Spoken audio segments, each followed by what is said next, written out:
let's debate the so-called student loan debt cancellation program and who will ultimately be paying for it financially and politically.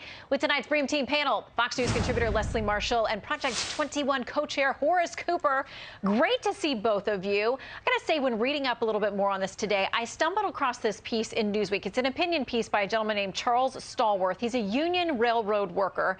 This is what he says under the headline, "Student loan forgiveness is a left-wing trickle-down economic theory." He says, how much of an elitist do you have to be not to give a damn about the cruelty of demanding that blue-collar workers who didn't go to college chip in and pay off student loans that they didn't take out? Horace, first to you. Look, if you go to college and you rack up $60 or $70 or $80,000 in debt so that you can get your Elizabethan poetry major that it qualifies you to be night manager at McDonald's, you need to pay for that, not the rest of Americans. This is the worst kind of elitism. This is the president and his party paying off their supporters who overwhelmingly have picked up these kind of woke majors at these expensive colleges. Well, and Leslie, as Kevin was reporting there, it sounds like when you look at how this would break down, the people who would benefit the most are people who maybe need the loan forgiveness the least. I mean, people who have college degrees that are relatively successful, or at least in a position to pursue some type of career. And as we talked about, both the left and the right to some extent are mad about this. Senator Bernie Sanders tweeted this out. He talks about the loans that went out to businesses during the pandemic. He says, if we can afford to cancel hundreds of billions in PPP loans to business owners in their time of need, please do not tell me we can't afford to cancel all student debt for 45 million Americans. Leslie, the far left says, forget this $10,000 forgiveness. The White House needs to get rid of all of it. And it wasn't just people on the far, far left. Senator Chuck Schumer also wanted $50,000, not $10,000. Horace, I'm going to poo-poo your poo-pooing these people because there are doctors out there, people who went to medical school, like my husband. They should pay their own way. There are many people right now who are general practitioners who start at about $87,000 a year and have about $500,000 in debt because you have to go to school so long to become a physician. You not only have college, you have med school, you have internship, you have residency, you have fellowship. The list goes on. But I digress. Back to Shannon's question. First of all, this was the cheapest path, if you will, for the president to take. Second of all, this isn't about Democrat. Horace, I was quiet when you talked. Give me the same respect, please.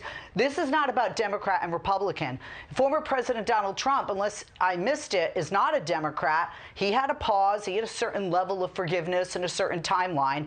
And then when we're comparing it budgetary-wise, this is less than half of the defense budget. I could go on where it lies. And then lastly, this is not profitable for the U.S. government to be giving out these loans anyway, economically. Okay, to the economic and budgetary point of this, the National Taxpayers Union Foundation says the cost of student debt cancellation could average $2,000 per U.S. taxpayer. So when you say cancel, this doesn't just go into outer space forever and vaporize. I mean, somebody's going to pay for it, and it looks like about $2,000 per U.S. taxpayer. They say it's also worth noting that the $329 billion cost of student debt cancellation is more than the Congressional Budget Office, again nonpartisan, estimated the entire Inflation Reduction Act reduces deficits in the first decade.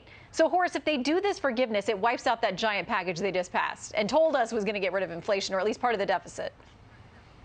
Well, that's just another lie. We are not going to discuss the Inflation Reduction Act, but I do want to make sure that people remember there is the 13th Amendment. It says that we can't have slavery. People aren't forced to go into medical school. They're not forced to go into banking. They're not forced to become stockbrokers. They're not forced to do any of those things. They make a choice. A moral hazard is created when you say to people, run up $500,000 worth of debt and then turn around and say, hey, you're a janitor, hey, you're a plumber, you're gonna pay for mine.